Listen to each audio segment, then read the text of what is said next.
who helped you get into metal to begin with? I owe it all to my mother, but probably Hash Pipe by Weezer Oh was yeah, my that's a great song. It's fucking metal as fuck. It is. Dun, dun, dun, dun, dun, dun, dun, dun, dun, dun, dun. dun. Yeah, yeah, yeah. My mom tells me all the time whenever we were in the car, you would be in the back seat just like That's rocking awesome. out to it. Let's try to create something new and take a risk on something fresh versus doing something comfortable and something easy, drawing inspiration from other forms of media. Because if you're strictly drawing from music and from other bands, and you're going to end up emulating or copying them to some extent.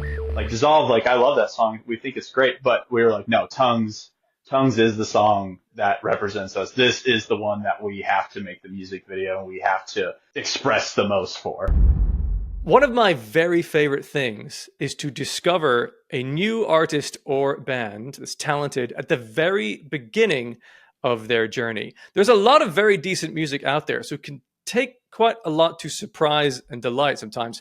But this particular band has consistently surprised me with some of the musical choices and the things that they've come out with. And I'm so excited to chat to Nate from Mirrorcell about the songs they've created, the sound that they're looking at, and what they're going to have coming up in future for themselves. So welcome. Thank you very much for joining us here.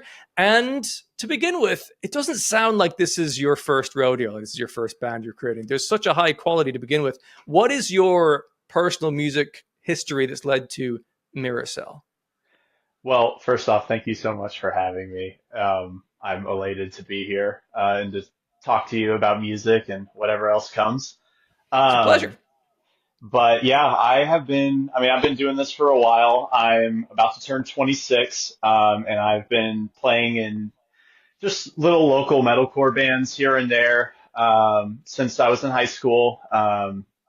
Some more like hardcore punk bands and then some more like metalcore centric. So I've kind of always had that heaviness in our roots, I guess in my roots, so to speak.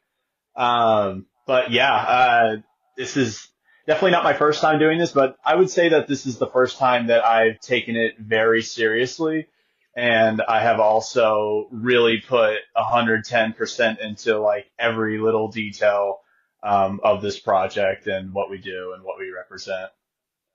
I get that impression because there are so many like fine details and specific choices that have gone into the songs that I find really interesting. It's not a case of like, all right, here's an intro. We got some guitars, we got some vocals and some drums, and we'll change the intensity as we go along.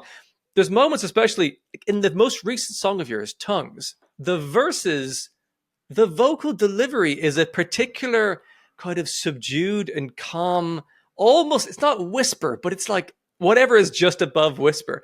What led to the choice of that as a delivery for that song? And it's also in a couple others as well here and there. Well, I think that it's very intentional in the fact that you kind of have to lean into listening to it a little bit more. It's supposed to make you like, I guess it's supposed to intrigue you to want to kind of discover or understand what's being said. Because like you said, it's very moody. And whenever the chorus comes in, I feel like it makes the chorus hit a lot harder whenever the Mm. verses are a little bit more softer. Um, Also, I write my music with Caleb and Caleb from the Funeral Report, Caleb Freihot. I might still be butchering his last name, and Ben McGinnis, and they have had an incredible hand in writing some of the music. So I think that was definitely a style choice on their end to go for a kind of like, because I feel like whenever you go back and you listen to bands like Nine Inch Nails or Tool, their verses are very quiet, um, at least for more softer verses and styles like that. And I like that Mm. as a listener that you kind of have to focus a little bit more during that part. So that's not all on the same wavelength or the same level. It just makes the chorus feel like it's more impactful and the heavy parts and the breakdown and whatnot feel more loud and more suspenseful, I guess. Sure, that absolutely resonates because I do feel the dynamic shift because of that when you go into the chorus, for example, but also that primal need to kind of almost listen harder to try to understand what you're saying. But it sort of makes me think of like a CEO in the room is usually the quietest one because he doesn't have to project. It's like everyone will listen because I'm talking more quietly. And that's a really cool thing. You mentioned Tool there, and yeah, there's whispers in like the song Enema, and you're like, what is he saying? And then Yeah. once you understand it, you're like, that's one of my favorite bits of the song because you've like cracked the code. Yeah, it adds that little layer of eeriness to it as well. I feel like Tongues is a very eerie, almost horror-like kind of vibe with the suspense that it's building the whole time, the little like dun dun dun dun like impact hits. So I feel like having verses that complements that type of vibe or that type of aesthetic is it was definitely very it was a choice. Nice. And you're saying that it's from working with Caleb and Ben McGinnis that those names ring a bell. I think I've got Caleb on Instagram. So is there and Ben McGinnis? Is there someone involved in Gore as well that you're Yes. into? Is that am I remembering that right? Yep. How close is this music scene in the middle of America? Like how has this happened? Oh, we're very close. They also work with another band called Dead Seven, that's recently been doing pretty well. And yeah, it's really funny how big our like kind of writing group and our friend group has gotten through Caleb and Ben. But yeah, they work with Gore, they work with another band called White Rose, and then obviously Dead Seven and us. So we're trying to build it up. That's so cool. You can level each other up with the things you learn and the things you try out that kind of hit, I suppose. Are they're not all in? You're in Missouri, right? As I understand it. Yep. Just So testing my knowledge of acronyms of MO. Like I think that's Missouri. yeah, we've been pretty low key about I guess our information as a band intentionally, but yes, we're I from. can edit that out if you'd like. No, no, that's fine. That's fine. Okay. That's okay. It's the cat's out of the bag. We're playing local shows now, so. Okay, right. Um, but yeah, we're kind of split. We're like half in St. Louis, half in Kansas City, so we're kind of just a Missouri local band. But yeah, I think Dead Seven's from St. Louis. I think Gore's from Texas. I'm not sure exactly. But yeah, we're kind of all over the place. But St. Louis is kind of the hub because that's where Caleb and Ben are from. I was about to say, how did you meet? How did that even begin to connect? Did you know each other from school, or how did that work? So I've been friends with Caleb on Facebook for quite a long time. I was following a lot of his old projects and bands that he was doing before he was in the band that he's currently in. And I knew that he was a songwriter and that he was writing for like other local bands and stuff in his area. And it was actually during COVID. I wasn't really doing anything at the time aside from working like my normal job. And I wanted to get back into making music. I just didn't know like really where to start. So I didn't even have like a project name or anything yet. It was just my name. And I started, uh, actually reached out to Caleb and was like, hey, like, I love your songwriting from like some of these bands that you're helping produce. Like, let's work together.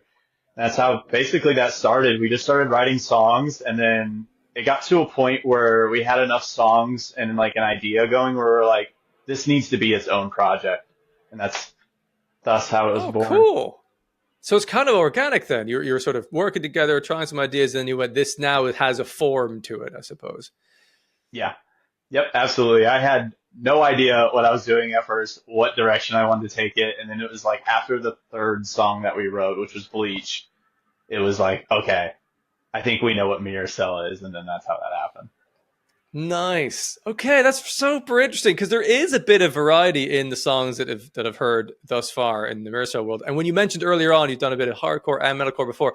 I tried to write down. I mean, I'm shit with genres, but I tried to sort of think of how I might bucket each of the songs. And like Zombie is a very like hardcore sort of song. Bleach is like a gothic hard rock song. Drown Me is like it's deathcore-ish with groove, and Dissolve isn't metal verbal though. It's basically cum metal. Tongues is like cyber cum metal. There's like it's all within the dark sort of metal world, but they have very different flavors, and you're kind of pushing those boundaries, but doing it sort of well. I mean, how much of that is the very early stages of experimentation, and how much is that something you want to kind of keep? Are you trying to maintain a sort of bit of surprise and fluidity with what you come out with, perhaps? Right. Yeah. So I feel like with our current catalog of music, it was, like you said, it's kind of all over the place. We're And that was because, we were writing at different times and we just didn't really know if, oh, should Mirrorcell be a heavy band or should it be a lighter band? And I think it just got to the point where we have so many influences both in music and outside of music that it was like we shouldn't just confine ourselves, or we shouldn't just be stuck as one genre, as just a metalcore band or as just a deathcore band or cum metal band. um By the way, I don't know why I said come metal. I don't dig the term. I thought Metalbird might enjoy it. no, that's fine. And I think it just got to the point where we just wanted to just make whatever we could, just the most creative thing as possible. We didn't want to be generic. We didn't want to take a super basic approach. We wanted to have songs that have weird turns and interesting choruses and stuff that doesn't really make sense, but makes sense once you put it all together. And I think that can definitely be heard in songs like Zombie. Like there's a lot of electronic EDM-esque parts mixed with some very like heavy deathcore parts, like you said. And then obviously with Dissolve, it's like very just, I guess, very Deftones centric when it comes to the sound and the idea. And then same with Bleach having more of like a Loathe style chorus, but these like electronic-esque verses and stuff. So yeah, I forgot what the question was because I just started yapping. But It was, I guess, it was exploring the edges of different genres and the rest. And it's gonna, like, if you were to stick to a genre, you are just going to doom yourself to be boxed in. At some point, you'll get tired of it, or you've explored a lot of the ideas and you put a like ceiling over your head, which it sounds like you're doing a more open thing, which is good. And it's, my viewers will have to take a shot now because I mentioned the band I always mention, but Sleep Token have melded genres together very successfully in a way that people went on first hand like, no, you can't do that. You can't have like an R&B autotuned moment at some point in the song. It's like, oh, guess what? No one cares. Like, don't get caught up in genres. Do what is creatively interesting, and that makes interesting music. 100%, that's the MO for Mirrorcell entirely, which is we're just going to do whatever we want to do. And we're going to do stuff that maybe won't make sense to the average listener, but, if we like it, that's all that matters.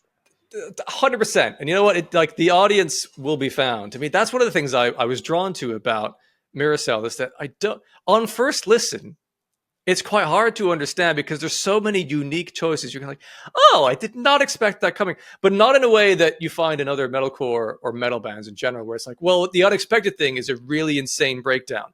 It's more sophisticated than that. And that's the stuff that I love. Because for the most part, when I listen to music, I hear all the bits and pieces in production.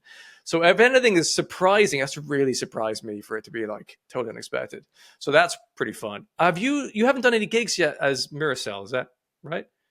Nope. We've been entirely based in the internet for basically all of our career so far, but we are playing some shows in December with some of our friends' bands, and then which just kind of goes back to the point, which is like, us not really being genre based. We're opening and supporting Crown Magnetar, which is an insanely heavy deathcore band, and Extortionist and Larcenia Row, like really heavy bands. And, I just think that kind of adds to our, like, we can play shows with heavy bands and hardcore bands and deathcore bands, but we could also play shows with bands like Bad Omens and Deftones and, like to lighter crowds, I guess you could say. So, yeah. It's a great pitch to, if anyone who's booking them is watching this, it's like, yeah, we can open for Bad Omens. Like, just put us on the bill. I would not say no. Happy to. Yeah, exactly. No, that's great. And what's interesting, I think, because of the age of the internet, that's becoming more common. I've noticed this more at gigs, certainly where I'm going to them in London. I went to a gig recently and it was North Lane, which is like an electronic sort of metalcore adjacent band. North Lane. Amazing band. Their opener was 1056, who are fucking insanely heavy, like deathcore rap. But the entire audience gave the space to all of them because like there's good music in every genre. And I think that's sort of the key of it. Like, try and make the best you can in whatever it is, and people can appreciate that for whatever that is. And hopefully with more online discourse, people stop saying things like, this sucks. You just go like, that's not for me, or like, that's not really my taste. All of those things are fine. That's one of the pillars I try and stand on in my world. as it were. I feel like too we're kind of in an age where the average metalcore listener fan listens to so many other different genres and bands as well because it's all just kind of Yeah, merged together through the power of the internet. And it's not as tribalistic, I guess, as it used to be when it came to like, oh, you only listen to this. There are still people out there that are like that. But I feel like now there's so much accessibility to different kinds of music that it's like impossible to only listen to just one genre on a day-to-day basis. And if you do, I'm 100%. sorry. That's must Yeah, suck. and that's fine. It's fine. Yeah, it's some people don't like variety. Like, and you know what? I know it's. I'm saying that in a way that sounds like I'm just like, they're crazy, but no, that's fine. Like, it doesn't really matter. I think that as you're saying, the majority of people don't listen to one singular genre, and therefore most people will enjoy several. And what that also means, what people do forget, is as a creative musician, why would you just stick to one specific genre necessarily? Like, just you draw on all kinds of influences and throw things in. I mean, I don't know that it's not really a genre, but in the song Tongues, there's a moment before the chorus where it's a sort of robotic synthy vocal thing. Like, well, I don't even know what that would be classified as in its own Yeah, way, but it like seems like it's an vocoder. idea from elsewhere. Yeah. Yeah, that was, I mean, I have to give credit to Caleb and Ben on that one. That was definitely their idea. And I've noticed too with other bands that they work with, like Gore, and like Dead Seven and stuff, is that's kind of like their motif, and that's kind of their style at the moment. Okay. Um, and when I heard that for the first time in the demo, I was like, oh yeah, this is so cool. And it just yeah, it adds that like little moment of reprieve like right before the chorus that just sets it up so well. Mm. And it's very weird and futuristic and I don't even know how to explain it. So yeah, I think it's awesome. Yeah, because it is, but it's also very musical. The way that that is set up, it isn't just like a side voice. There's melody to that moment as well. It's a great transition. Yeah. How does the songwriting process work? It sounds like I'm inferring from what you said there. You'll maybe come up with some ideas, or they will, and you'll send demos back and forth when you edit or add other tracks to it, and then send it over, and you just kind of build it over time. How does that work? And is it always digitally sent, or are you in the room together sometimes?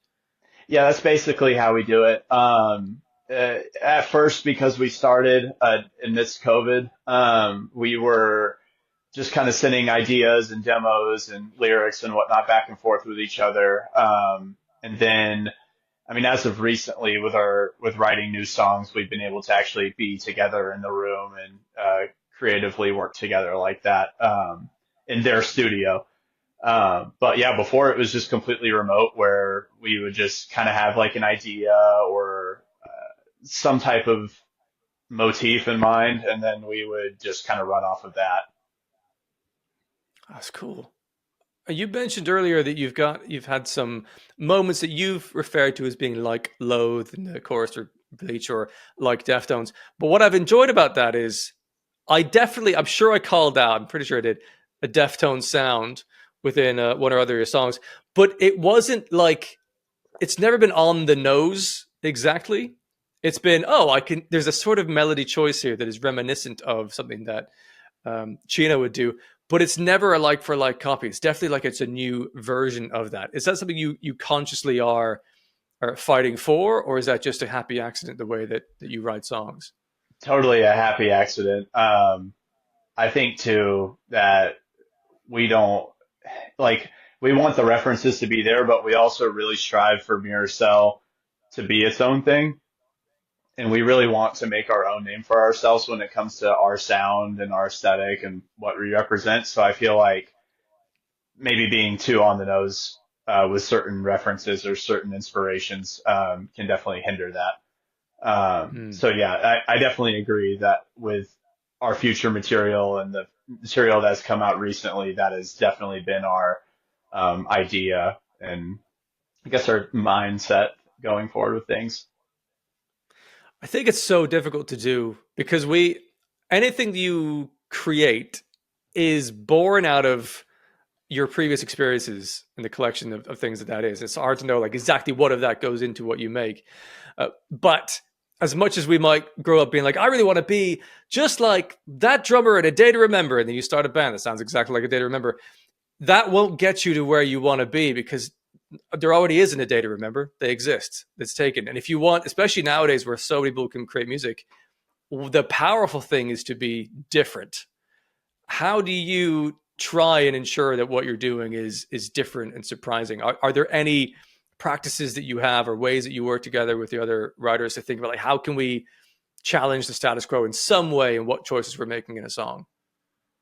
Yeah, 100%. I definitely think that having the team that I have when it comes to writing our music, us all being on that same wavelength of like, let's try to create something new and take a risk on something fresh versus doing something comfortable and something easy. I think that definitely helps. Caleb and Ben, they would never want to just write a generic like metalcore song or something that's just easy. Like, I think they're very talented writers, and they wouldn't ever limit themselves to something like that. And same with myself. And I think another thing that really helps, and especially moving forward with this project, is drawing inspiration from other forms of media, like movies, films, other art in general. I think is very important, because if you're strictly drawing from music and from other bands and things that you like in that regards, you're going to end up emulating or copying them to some extent. Yeah. So I just feel like having an idea or some type of plot in mind when it comes to writing your music or setting up a record is definitely I guess that is definitely the best way you can make authentic music that isn't like anything else. It makes absolute sense, but it's very probably difficult to do, especially if you love that style of music. I mean, I want to just descend for days into the metalcore and enjoy that for a long time at times. But then if I do that, it's going to get, it's going to become like an amalgamation of all those things in one. It's not going to have the unique edges that brings something different. Otherwise, your ideas to try and create something different are going to come from who knows where. But if you can find quality in something else within the creative sphere, then that does make a lot of sense.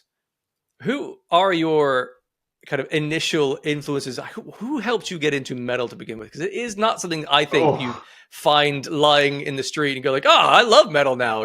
Someone usually has to introduce you somehow. that's true. Oh man.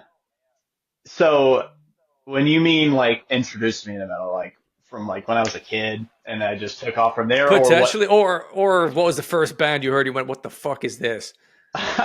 Well, I think that it's going to be a hilarious answer, and I owe it all to my mother. But probably Hash Pipe by Weezer Oh was yeah, my, because when you that's a think about great it, song.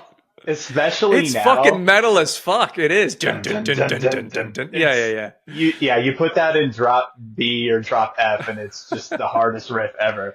And I mean, I don't remember it because I was a child, but my mom tells me all the time that like, oh, when you were a kid, I would always put Hash Pipe on whenever we were in the car, and you would be in the back seat just like That's rocking awesome. out to it. So that would probably that was definitely like where it spawned. But I've always just been kind of drawn to that aesthetic and that, I guess, music in general. So I remember when I was a kid finding my stepmom at the time CD book and my dad's CD book and discovering like Rob Zombie and Linkin Park and um, tons of other different genres and styles of music as well.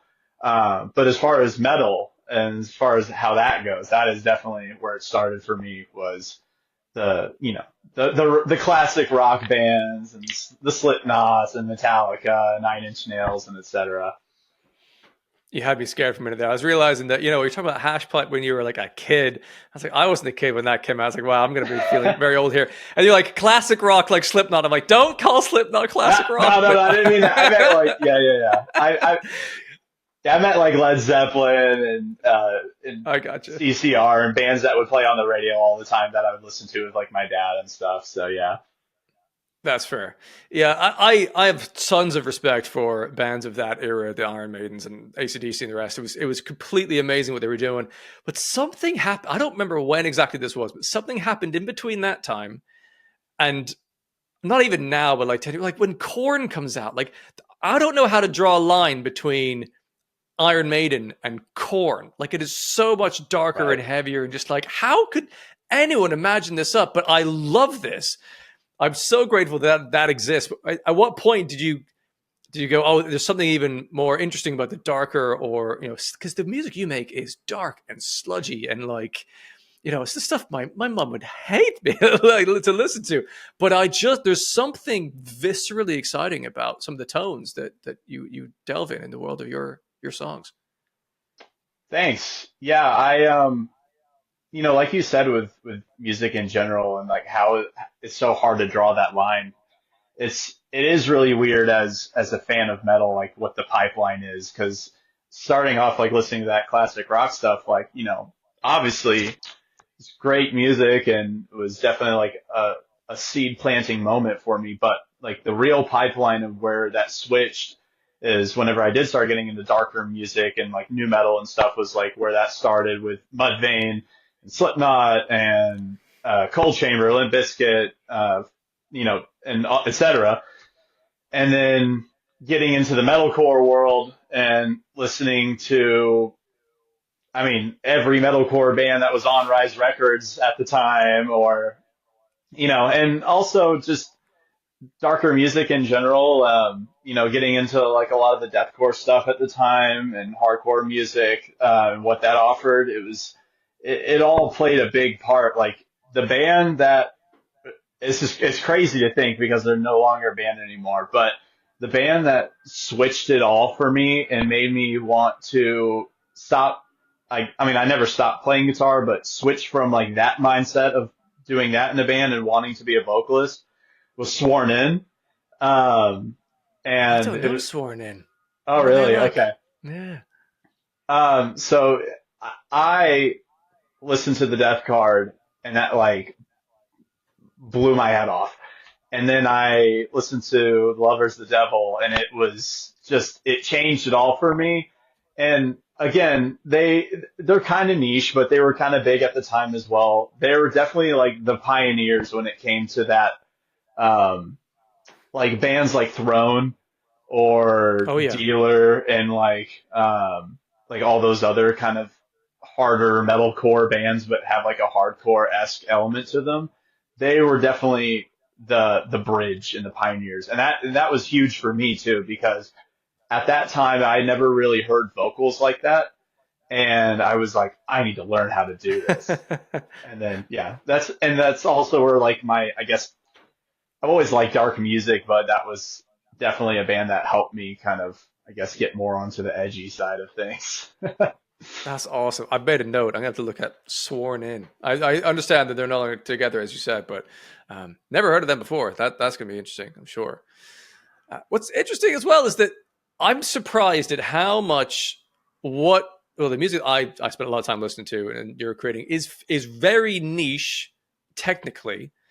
Like if you compare it to the world of pop, R&B, and country music and all the rest, like it is a very niche kind of world. But it's sort of having an increasing moment here because like bands like Throne and Knocked Loose, the audiences for them seem to be exploding, and I'm so interested to see what comes along with it because I think it's more than just hardcore is getting its moment. I wonder if do you have any sense in like the States because I'm only in London here. What's the sense of potential expansion of metal and hardcore in the current era? Because I feel like 5-10 years ago it wasn't necessarily a very popular or interesting thing, but now it's getting a lot of traction. I think specifically hardcore is probably in the best place it's been in a really long time since the 90s. Um, I just went to go see Tsunami and Ingrown at this like little dive bar venue that I'd gone to before in the past in my local area, and it was insane. It was packed. Kids were showing up, they were representing, crowd surfing, moshing, the whole nine.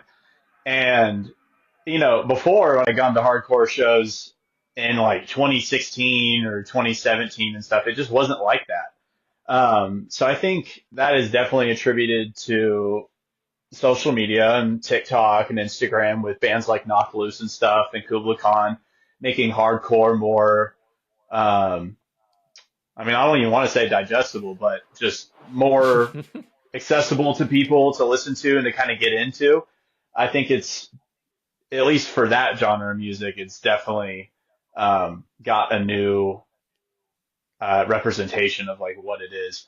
And then same with like deathcore bands and blackened deathcore bands, like with Lorna Shore blowing up to the level that they have. I Yeah. think that's also another huge contributing factor to like people you would never expect listening to this kind of music. Whereas before, I mean, I was listening to Lorna Shore back when Tom was in the band, and it was like during the Flesh Coffin days and everything. And I would, I would be surprised if I ran into someone at a show that knew who Lorna Shore was. But now it's like, oh yeah, Lorna Shore. It's crazy.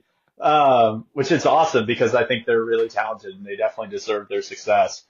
Um, so I forgot what the question was entirely, Wasn't but what it's all just spiraling conversation, which is great. yeah, Yeah, on that though, like I think what's interesting to me is I don't feel like a niche person. I feel like the things I connect with in the rock and metal universe are just human emotions that everyone feels.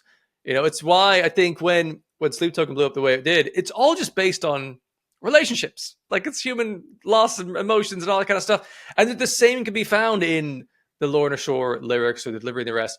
So I don't think it's wild for a larger audience to connect with this. I think there's just something in the way, and I don't know what it is. Is it the scream vocals? I mean, I say this. I'm now trying to figure this out as I talk because I used to hate scream vocals. I used to not enjoy it as well. I'd be like, this song's great. Shame about the scream vocals. And now I'll happily listen to a song from start to finish, just scream vocals. And I don't know. I think it's just exposure therapy, maybe. But it's like eating olives once a year and eventually like, oh, I like olives. that could never be me. I hate olives. I I still hate haven't olives. found a way into olives, but I imagine that's going to be the case eventually. But yes, Yeah, we have to it's somehow exposure therapy the world to it through TikTok, maybe? I don't know. definitely. I mean, now whenever you open up your phone, like your algorithm, you can't escape it. You're gonna constantly be seeing bands like that. And yeah, I think it really is just like exposure therapy now. If you didn't like that kind of music before, like you probably do now. And I think too, like we're just in like an age where things are a little bit more acceptable as far as music, and I mean, I hate to say it, but like music is so oversaturated at this point with bands and artists that it's kind of like everyone does it. So Mm. um, the types of genres and I guess, hashing of genres and stuff before in the past that are like popular now, I feel like it's bigger than it's ever been. So yeah. Talking about the saturation, and the availability of lots of great music to listen to. When you're creating music yourself and you want people to hear that, I imagine that it's both better than it's ever been because you could, in theory, reach people across the world with your music through the internet, but also because of how many other bands there are and how limited everyone's attention can be. What are the challenges that you're finding, and hopefully, what are some of the benefits of the current landscape? And how do you try and get your music to the people that you want, that you think will be most appropriate to hear it? Well, yeah, like you said, great point bringing up that like really only have that like short amount of time to reach somebody's attention with what you're promoting and what your music is. And that's because everything is so quick and so easy and so accessible. And that is definitely the biggest challenge, at least from what I personally face as a band that's trying to grow and is trying to be more out there. Um, and also another big challenge too is I don't want Mirrorcell to necessarily fit a mold, or to be standard in any sense. I want to be very unique in what we do. And I want us to not be like every other band that's just promoting their music on the internet, doing it the easiest way possible and the way that gets the most engagement or whatever at the time. Like I just don't like that. I think that we're we're unique already in our sound and our aesthetic, and I want to represent that too with how we promote ourselves as people and as a band. So that is definitely the biggest challenge because it is very tempting, to be like, oh, if I maybe do this one thing or this TikTok dance or something, like my band could potentially reach a bunch of people, but like Yeah. I don't think like that, and I don't want to compromise our art and what we stand for. So I definitely think that while that is a challenge, I think that also kind of helps in creating our group and our fan base of people that like us, and kind of are missing or yearning for that mysteriousness that bands used to have. Mm. Like back in my day, back in my day, um, when it came to bands that I was really, really interested in, I knew nothing about them. And I liked that because it made me want to search more and do more research. And it made me almost like obsessed over certain bands or artists, because that information wasn't so available. And I 100% want that to be the case with Mirrorcell. Like, I want to give people like an idea of who we are, and I want there to be some transparency, but at the same time, I want to be very vague about things, and I want people to be really interested in this project, and want to look at all the small little details. So yeah, Sure. Again, my brain does this a lot, but like I do think of Sleep Token because they've done that very well. They were completely exactly. aloof from the start, and there was a bit of lore, a bit of details, and now everyone will just pour into the lore and deciphering characters and stuff. I've never gone Love that that. far, but like the fact that they can means you have the potential of deeper connections with the audience. And when you were telling me earlier about, you could do the odd specific TikTok, whatever it is, it might reach a larger audience. The question that I think, and this is what I do with my own world, the YouTube content world is, but is that the audience that you want? It might not be, because you might get an immediate large audience of very like kind of essentially flaky people. Not that they're flaky individuals, not cussing anyone out, but more like they're not there for the essence of what you're doing. They're there for that one moment and they may never come back for something else. So I Yep. guess what you're doing is you're noticing that and doubling down on the thing you care more about, and then that will actually solidify more those who find that in the value that that provides. Does that resonate? 100%. I couldn't agree with that more. I feel like Sleep Token is like the best example of that when it comes to how mysterious and how vague can you be, and still get an Yeah, they pushed insanely it to the large limit. audience. Yeah, Yeah. they're essentially anonymous. So I think that is like I think we're in a time where the pendulum is starting to swing back, where people want more mysterious bands like Loathe or Static Dress or Code Orange and bands like that. Hmm. And not so much these like super like personal, like, you know, I hate to say that because like I still love bands that are like that, but you know what I mean? Like It's I more just the rarity is the lack of detail and openness, right? That's, and people will be gravitated eventually to what is rare, I think. I think my favorite thing too when it comes to other medias like video games and like movies and films specifically, is whenever I can rewatch something over and over or play something over and over, and I find little details that I didn't notice the first time, or I'm searching for certain details. That's what I want with this project as well. So I feel like it just kind of comes naturally when it comes to Mirrorcell and what we are.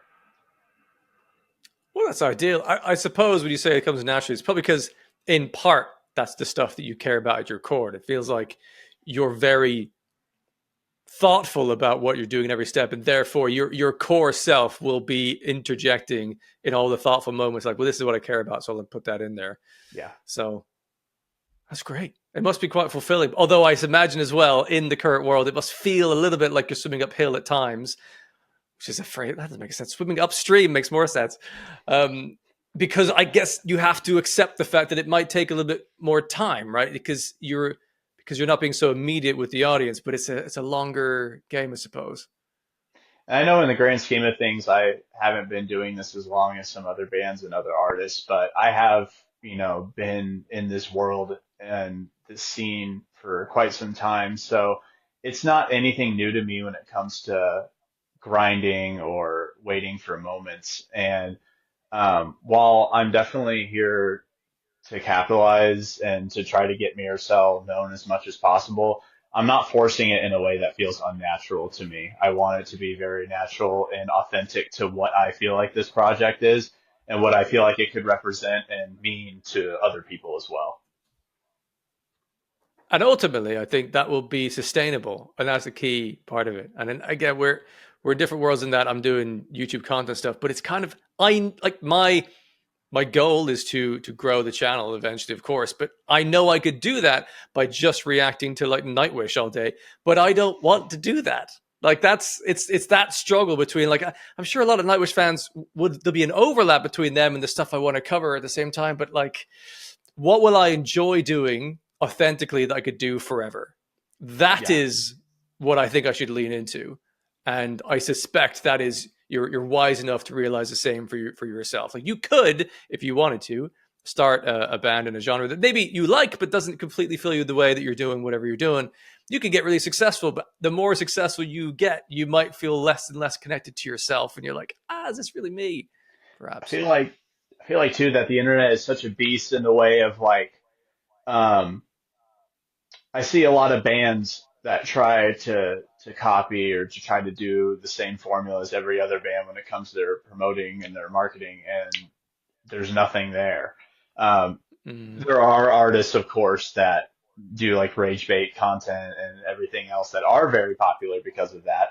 But I feel like the internet can kind of sift through. Like, yeah, you might get an audience doing this the way that you're doing it, but there's also like a group of people or, you know, a lot of people, I guess. I'm articulating this so poorly, but that will kind of see things for what they are, yes. and can sense if something's authentic or not. And I, I want this project and what Mirrorcell is to be the most authentic thing possible, at least to myself, and then like how we express that too on the internet. And I think by doing All that, art. it's more likely to come across as and connect authentically with others that are on the receiving end of that. You're right. There's what I find difficult is how to articulate those moments when you're like, I see this is good, this thing that these bands are doing, but like I don't feel anything. And it's like I don't know how to explain that, but like that was fine. It was well done, but it feels hollow, and I don't. It's like there's this uncanny valley area, but I think there's a human part of us that is like authentically comes out through doing the thing you love doing, and people can feel that on the other end. Yeah. It's a really bizarre, unspoken thing, um, but it's definitely a thing. Yeah, the bands that stick with me the most, that I listen to on a day-to-day basis, at least now currently, like recent bands that have came out, are definitely true in that nature when it comes to how they are as artists and like at the art that they're expressing. Yeah. Who are your current playlisted bands that you're into right now? Well, that that could kind of be a double-ended question.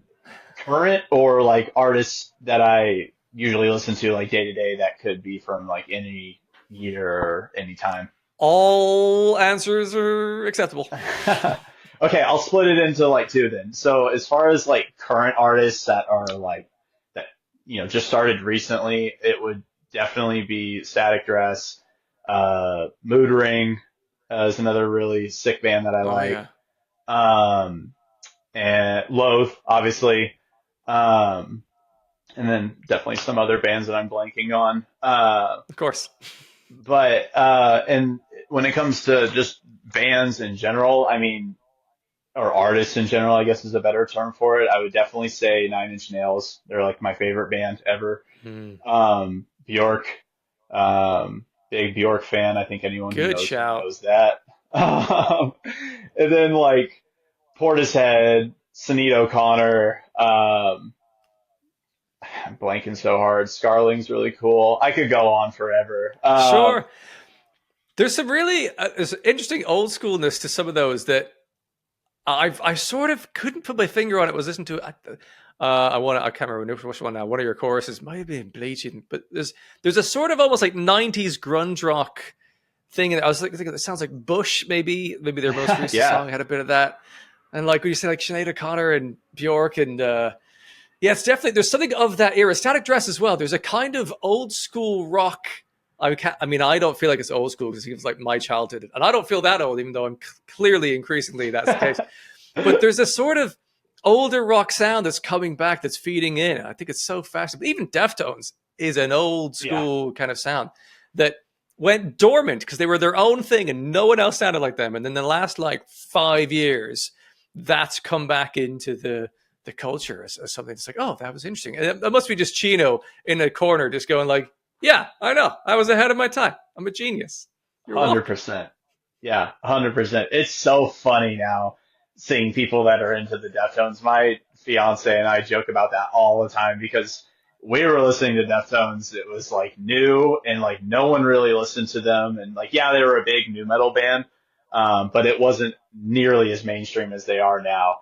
No. So it's really funny to see all the influence now that they're having, and I'm just like, man, I've been preaching it. I've been preaching it.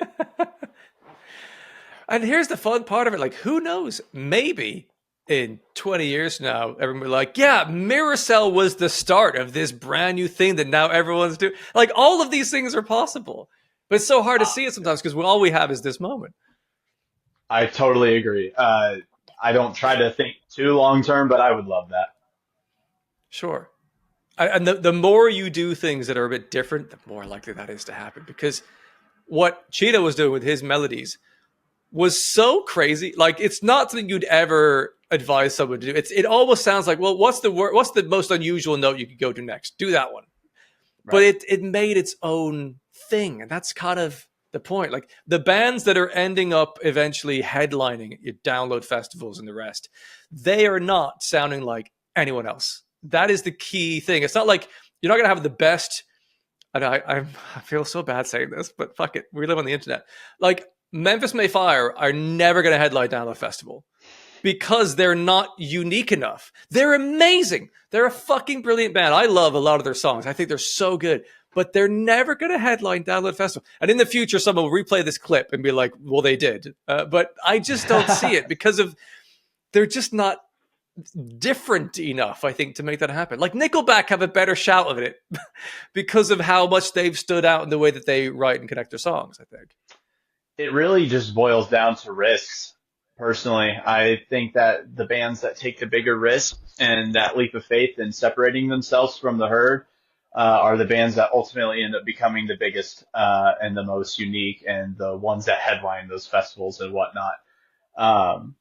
And I mean, look at like Avenged Sevenfold, for example. Like, they were doing their thing, like, you know, with City of Evil, it was completely different at the time to what they did previously on Waking the Fallen. And that was a huge risk. And at first, not a good payoff. Like, it wasn't as well accepted and people weren't really vibing it. But then you just gave it a little bit of time and it changed the whole trajectory of that band. And now they're like literally the biggest rock metal band that you can think of next to bands like Metallica and stuff before them. So you're absolutely right. You just got to take a risk in what you do. And that has been something that's kind of been an adjustment period for me when it came to this project, because I'm coming from projects that like weren't really like that at all and were very basic and formulaic. And I've had to, through the course of writing new material, just really like let my guard down and just accept weird things that I wouldn't necessarily be like, oh, like enjoy at first, because those things ultimately will separate me from this band, and separate me from this artist that's doing everything else that all these other artists are doing. So it's definitely been something that I'm trying to emulate with Mirrorcell and trying to make kind of like our, I guess, idea of as a band, in separating us from everyone else and what they're doing. I just want to take the biggest risks possible. It's admirable. It's really hard to do because it looks like you have a lot of experience and data to go like, well, if I do that and I do it really well, I can see because this band did it. That's what the payoff will be. It's a mappable road probably, but it's not the more elevated thing. And when it comes to bands like Avenged Sevenfold, what you might have to accept is some people will not like your risk. And you know what? That's fine. Like they don't all have to come on with the journey with you. Like for example, Avenged Sevenfold. I first saw them opening. I think it was a small stage at Reading Festival in like 2002 or four, a long time ago. And they had like black eyeliner, and they were like metal as fuck. And I thought it was amazing. I loved it. And that was before I think they changed their sound. They went through this more like whatever the Avenged sound is now, which I don't like at all. But it doesn't matter because I'm not the audience they need. They have a much bigger audience of people that love the risk that they took and went along with that. And they've had some success with it. So like, it doesn't matter. Like I enjoyed what I enjoyed when it was available. I don't have to come along the journey. It's fine. Right. Yep. But like you said, what came after that was what you would call the Avenged Sevenfold sound. And I think it's very admirable as a band to like have your own sound as opposed to just being like confined to one genre. Or just being like, yeah, that's just this band. They're a metalcore band or they're a hardcore band. Like, no, they're, like the Deftones are Deftones. System of a Down is System of a Down. Avenged Sevenfold is Avenged Sevenfold. You say it sounds like Deftones, you know exactly what that means. You don't think, what genre is that? You go, I know what that means. And same with like Lorna Shore now and Knocked Loose, even though, Knocked Loose has always kind of been like that hardcore band. People are starting to say that now, like, oh, that sounds like Knocked Loose, or, or that sounds like Sleep Token. That's probably the best example out of the list, but yeah.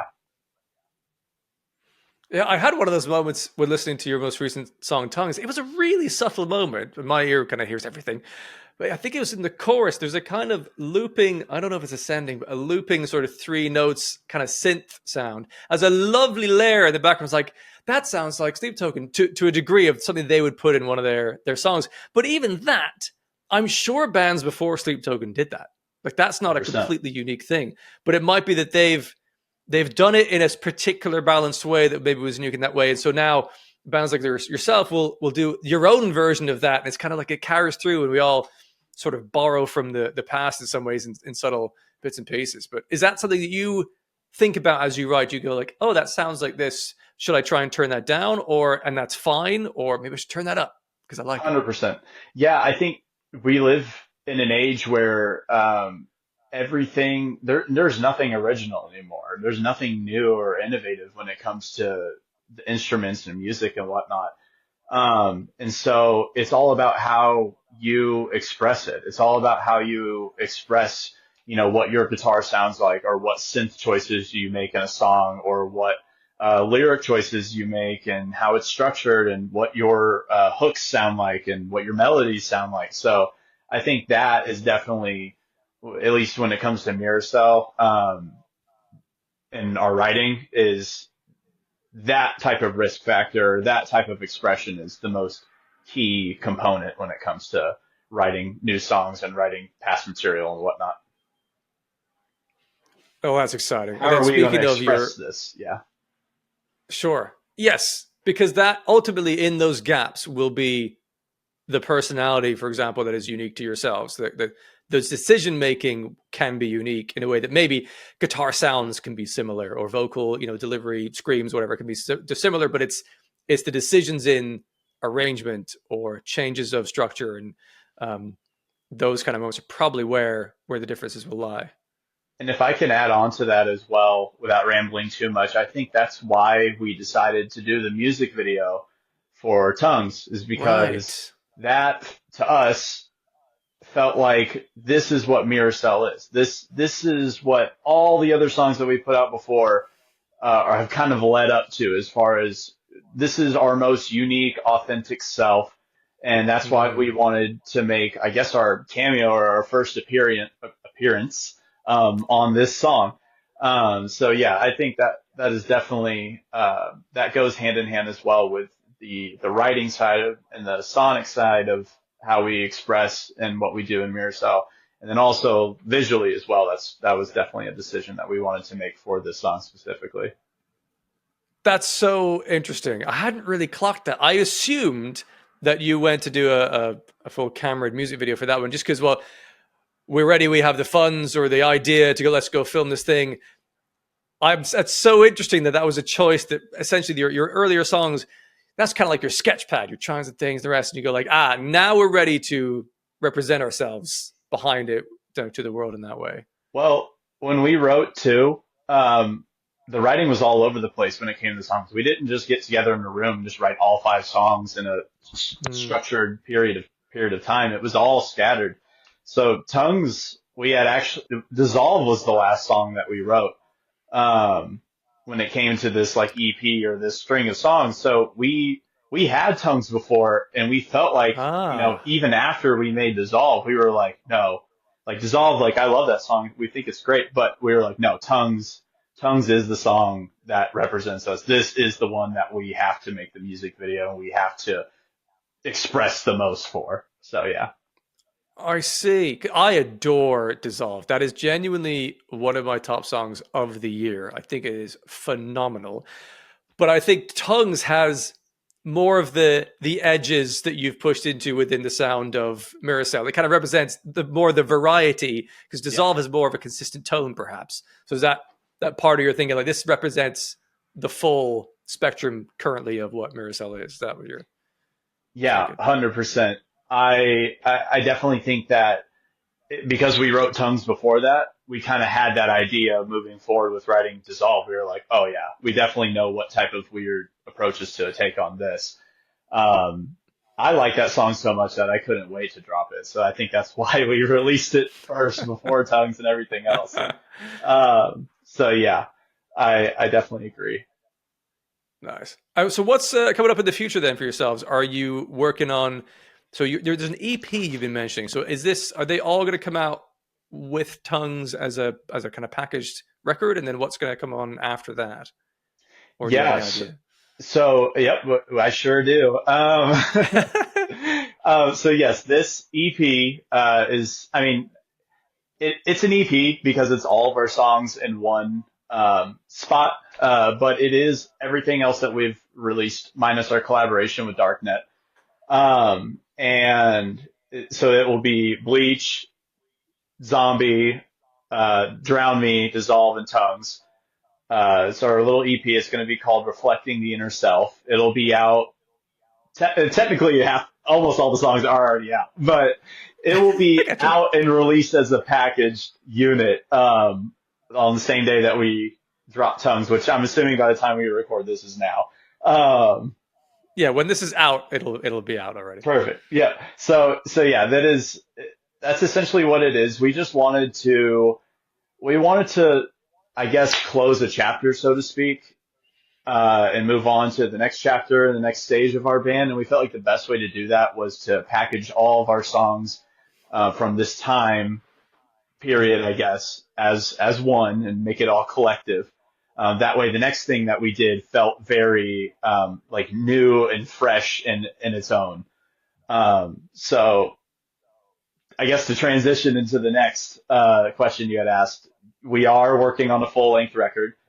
Um, this will be our first LP. And I don't want to give away too much because it's still No, you early don't have to. stages. That's absolutely Um, fine. but we're definitely going to try to push the boundaries as far as, we don't want it to just be a record. We want it to be its own story, its own chapter. We want it to feel, like I feel like when you watch movies, I mean, I'm wearing a Lot In shirt. That's a great example. It's like this is its own thing, and I want each record to feel like that. I want it to feel like it's its own thing, not just another Mirrorcell record. Like I want each record to represent its own idea or its own, I guess, vibe or aesthetic to speak. Um, so yeah, the next record is in the works. I'm very excited for it. I think we're going to be taking an approach that not a lot of people will be expecting, and I think it's Cool. going to be awesome. So yeah, Well, based on everything you said in our chat here, I've no doubt that it will be an effort to push a boundary and do something different. And you're essentially drawing a line under this collection of songs. Go, okay, great, that was interesting. What's the next risk that we can take yes, with the next chapter? yep. I 100% agree. I love all the songs that we put out so far. I have a very close attachment with this EP. I share a great affinity to all these songs as well. They're me. it's what I love. But I definitely feel like it's important to enter the next stage of our band with a different mindset and with something new. So that way I'm trying to create something innovative and something authentic to myself and authentic to the world and what everyone else takes from it. So yeah. Well, I certainly look forward to that. That sounds exciting. And hopefully you got some gigs or things coming up. I imagine in America to begin with, but like eventually, I'm just know it's expensive, but like come to London. I would absolutely love that. With this EP, we have announced as well that we are signing with Invoke Records. So Epic. our team has grown, and I'm very happy to be a part of the family and to be in this new stage of Mirrorcell and to, I guess, reap the benefits of that as well. So I'm very excited. I'm looking forward to the future. I would love to come to Europe so badly. It'd be great to meet you in person as well. And yeah, I'm very much looking forward to the future, and we definitely have some stuff in the works. So I I'm excited to announce all of that whenever the time comes. Very cool. Well, for music that's so dark, the future looks very bright. That was the corniest thing I've ever come up with. But it occurred to me, and I was like, I have to say it out loud. I can't just have that in my head. I Um, love that. but that's that's going to be the tagline on the promo, the press releases for the new album. Well, I can't wait to hear what you do next because I have been delighted and surprised by everything you put out so far. And it's super. I genuinely, Dissolve is one of my favorite songs of the year, and Tongues is really interesting as well. Thank you very much for your time and your insights today. It's been a wonderful chat with yourself, Nate. Good luck with the next bits and pieces of the band, and I'll be watching very closely, man. Thank you so much. It's been great talking with you, and yeah, I really appreciate your time, and I'm also looking forward to it as well. You're very welcome. Cheers. Well, Mirrorcell are certainly ones to watch. Really high quality and interesting, considered music right from the start for that project. Thank you again to Nate for taking us through all of those questions I had for him in this podcast. I'll also add some links in the description for Mirrorcell so you can keep up to date with their new releases or tours and things that are happening in future. Do check out their latest music video called Tongues. That's a really interesting song. And if you want to let me know other artists you think I should interview here or submit questions for artists in future, you can join the Discord server for free. The link for that is in the description as well. And if you enjoy this, make sure you're subscribed to the channel, either on YouTube or on Spotify or whatever it is that you're enjoying your podcast from, and then you'll be notified of new episodes in future. Thank you very much for tuning in. Hopefully, I'll see you in another episode very soon.